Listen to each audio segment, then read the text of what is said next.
I first quit photography in 1997. I stayed away for 3 years, but in 1999, another photographer began to rope me back in. But I quit again in 2010, and this time I stayed away for real. It was a Tuesday afternoon, and I deleted my email address. So it was Tuesday afternoon. I decided on the spot to delete my email account, and I did. My main business primary studio email account. I was tired. I was tired of having to educate clients as to what good photography was. I was also tired about educating clients as to why they would want good photography. I know that sounds counterintuitive, but that's where I was at. I was also tired of trying to tell clients I didn't want my work on social media. I didn't want it consumed that way. And that went in direct opposition to pretty much every single marketing campaign that anyone was doing. I also realized that I had had a great career in photography and had done many of the things I wanted to do, and it was time to move on. So I deleted my account. My wife was behind me and she said, "What are you gonna do?" And I said, "I think I'm gonna move to New Mexico and change my career." And my wife, being my wife, she said, "Okay." And that was it. But here's the thing. I still love photography. I still love to do projects. I just don't want to do them for anyone else. So the way that I work is I come up with a concept, an idea, a location, a story. I go back over and over and over again, and I build a body of work. I file it away, I enjoy the process, and I move on. I don't even care if anyone sees the work. That's just the way that I prefer to do things at this point. But to do documentary photography, you need a couple of things. You need time, you need access, and you need permission. And that can be very easy to do, and that can be very difficult to do. So I've developed a system over the years of helping myself out by creating a business card. Now you might be thinking, well, business card, that sounds pretty 1985 or maybe 1965 for that matter. I'm not talking about your normal business card. I am talking about a MagCloud Digest business card. Let me explain.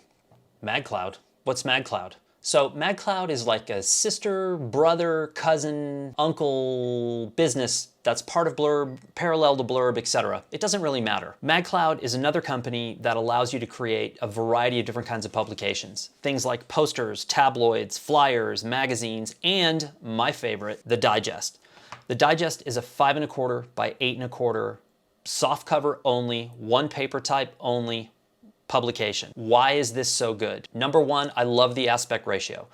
Of both platforms, Blurb and MagCloud, it's the only small landscape format that's available. That's number one. And it fits a lot of images I shoot mostly in landscape format.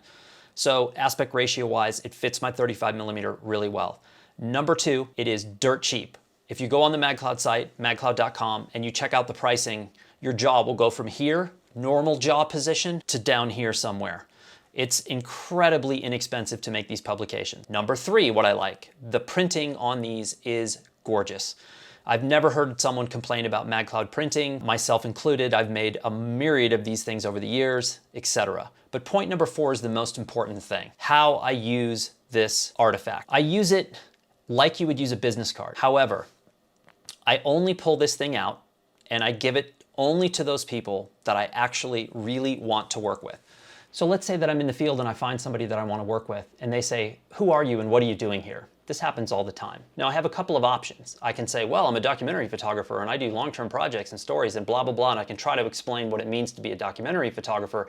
That doesn't work very well anymore. Or I can just hand them something like this. And I've seen this work in my favor over and over again, because it's tangible. They stop what they're doing, they pick it up and start to leaf through it, and it also shows the quality of my work. It shows that I can encapsulate ideas, that I can put my thoughts down. It is an absolute gift to be able to take something like this in the field. But wait, there's more. I don't just throw random images into this, because I do multiple things in my life that would be lumped under the creative umbrella. This little shifter, MagCloud Digest, which you can see very beautifully right here. This is divided into three categories. The first being reportage. This is the kind of work I want to do the most. So it comes first in the Digest. And this is black and white single images representing things I've done over the years. Maybe a single image, maybe two images with a small caption to give people an idea of what the image was, where it was made, etc. The second part of this little publication is called Dispatches, and this is about the interview series that I do and the series of portraits that accompany the audio interviews that I do. And you can see these on my shifter.media site. I've been doing these for a long time. There's probably 70 to 75 interviews on there, long form audio interviews. This also piques people's interest because a lot of times the people that I'm meeting in the field end up being the people that I want to interview. And finally, I do a lot of writing. I've always done a lot of writing. So the third section of my little business card is essay. And it showcases a couple of stories that I've written that were syndicated by national publications and then syndicated across the country. One of them was syndicated to over 300 different media outlets that ended up running this story many years ago. And so what it shows is the diversity of what I'm trying to do. Now, finally, the entire document is black and white, with the exception of one photograph in the middle. One spread in the middle, which was a portrait of a remarkable photographer that I was able to interview and photograph a few years ago. Her name is Claire Rosen. If you don't know her, I'll link her website in the description below. She's what I would call the Indiana Jones of photography, if you will. I'll just leave it at that. Her work is pretty remarkable. To sum this up, this is my business card. It cost me a grand total of $7 a copy, approximately. I haven't ordered any in a while because I've got a nice stack of them still. It is money well spent. Something like this, a publication like this, MagCloud makes a multitude of options for you to choose from. My advice is to experiment. Use each one, make a single copy, do some testing, etc. And I think that you'll find a way to work this into your portfolio of products as you navigate the world as a photographer. Good luck and get printing.